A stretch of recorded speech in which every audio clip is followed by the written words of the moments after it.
που είναι γνωστό σε όλους. Και υπάρχουν και άλλα προϊόντα, έτσι προϊόντα δημιουργημένα. Το ένα είναι το μέλι, που είδαμε πριν, εδώ.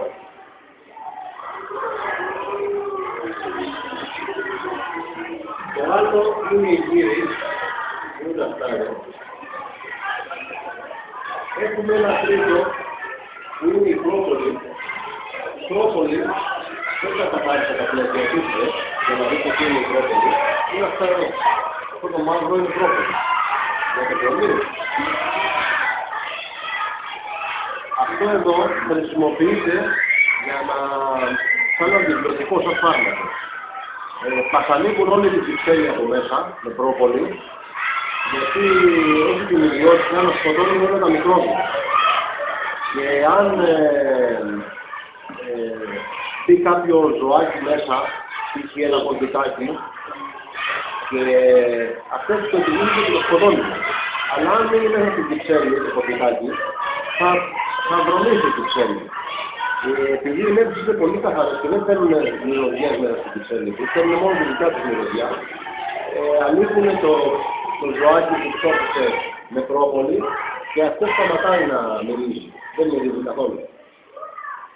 Χρησιμοποιούσαν για να μασαμώνουν τους νεκρούς στην αυτιά. Μάλιστα. Οπότε και πολλά προϊόντα της λοιπόν έχουν χρησιμοποιηθεί για φαρμακευτικούς, φαντάζομαι, ιατρικούς σκοπούς. Η πρόπολη χρησιμοποιείται για καθαρά φαρμακευτικούς σκοπούς, για πληγές, για εγκάβματα, για έλκος, γενικά για όλες τις λοιμώξεις. Χρησιμοποιείται η πρόπολη. Επίσης τη χρησιμοποιούν εάν έχει μια τρυπίτσα, ας πούμε το χειμώνα, αν δείτε το καρφάκι της κυψέλης, έχει τρυπίτσες εδώ μπροστά. Είναι για να αερίζονται οι μέλισσες. Αυτό είναι άλλο.